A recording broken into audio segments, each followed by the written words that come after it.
Mr. Strong by Roger Hargreaves. Read by the new storyteller.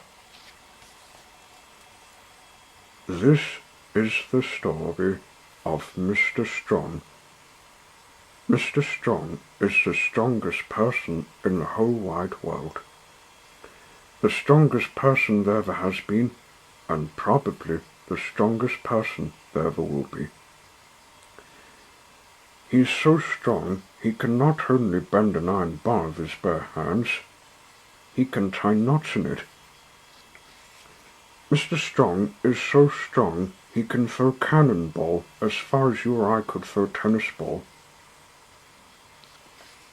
Mr. Strong is so strong he can hammer nails into a wall just by tapping them with his finger. Strong by name and strong by nature. And would you like to know the secret of Mr. Strong's strength? Eggs. The more eggs Mr. Strong eats, the stronger he becomes. Stronger and stronger and stronger.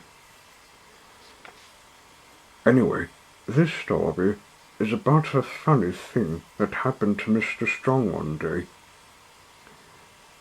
That morning he was having breakfast, and for breakfast he was having eggs, followed by eggs, and to finish he was having, guess what? That's right, eggs. That was Mr. Strong's normal breakfast. After his eggy breakfast, Mr. Strong cleaned his teeth, and as usual, he squeezed all the toothpaste out of the tube. And as usual, he cleaned his teeth so hard, he broke his toothbrush. Mr. Strong gets through a lot of toothpaste and toothbrushes. After that, he decided to take a walk. He put on his hat and opened the front door of his house. Crash! What a beautiful day, he thought to himself, and stepping outside his house, he shut his front door. Bang! The door fell off its hinges.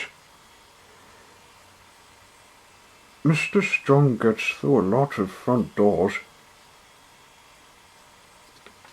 Then he went for his walk. He walked through the woods. But he wasn't looking where he was going, and walked slap bang into a huge tree. Crack!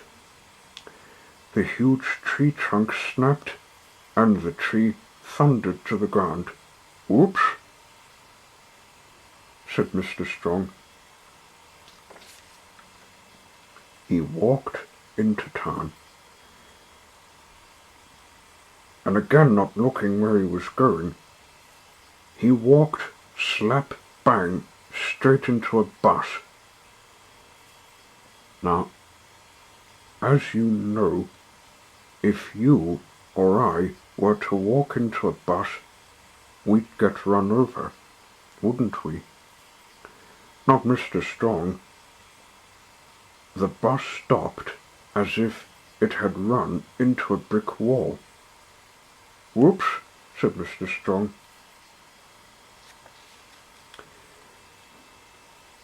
Eventually, Mr. Strong walked through the town and out into the country to a farm. The farmer met him in the road, looking very worried. What's the matter? Asked Mr. Strong. It's my cornfield, replied the farmer. It's on fire, and I can't put it out. Mr. Strong looked over the hedge, and sure enough, the cornfield was blazing fiercely. Water, said Mr. Strong. "We must get water to put out the fire."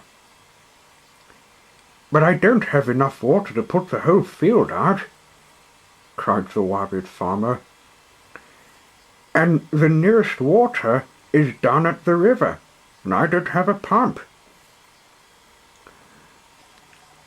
"Then we'll have to find something to carry the water," replied Mr. Strong. "Is that your barn?" he asked the farmer, pointing to a barn in another field. "Yes, I was going to put my corn in it," said the farmer. "But—" "Can I use it?" asked Mr. Strong. "Yes, but—" replied the perplexed farmer. Mr. Strong walked over to the barn, and then, do you know what he did? He picked it up.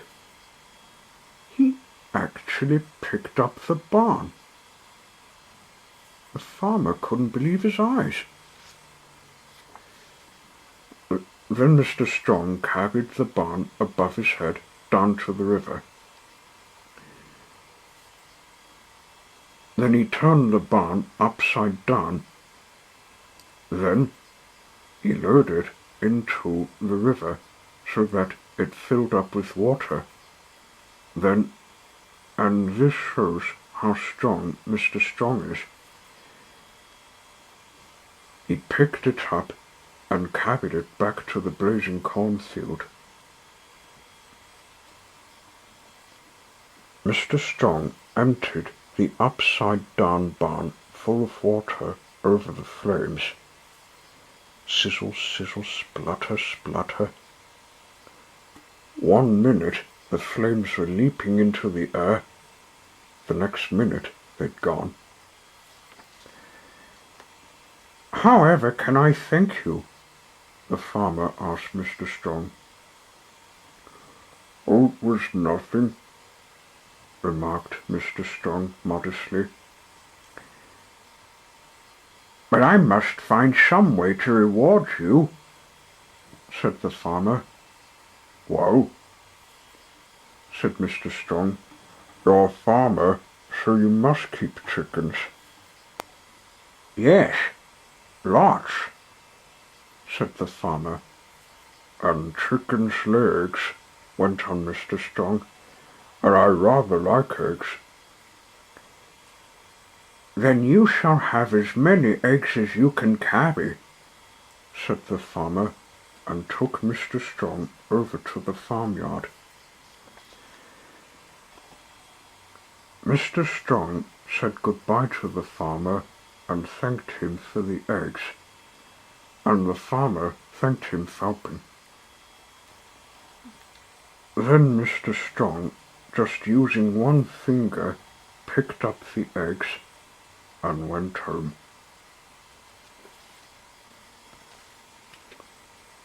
Mr. Strong put the eggs carefully down onto his kitchen table and went to close the kitchen door. Crash! The door fell off its hinges. "Oops!" said Mr. Strong, and sat down. Crunch! The chair fell to bits. "Oops!" said Mr. Strong, and started cooking his lunch. And for lunch he was starting with eggs, followed by an egg or two, and then eggs, and then for his pudding he was having, well, can you guess? If you can, there's no need to turn this page over to find out what he was having. Ice cream.